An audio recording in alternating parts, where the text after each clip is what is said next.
মুর্শিদাবাদের Baharampur barrack square ময়দানের সৌন্দর্য বৃদ্ধির জন্য নিয়ে আসা হলো ভারতীয় সামরিক বাহিনীতে ব্যবহৃত একটি পুরনো ট্যাঙ্ক এআরভি বিজয়ন্তা।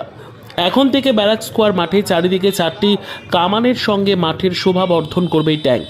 আগামী দিনে জেলার যুবক যুবতীদের উৎসাহ বর্ধক হিসেবে প্রেরণা যোগাবে ভারতীয় সামরিক বাহিনীতে ব্যবহৃত এই ট্যাঙ্কটি।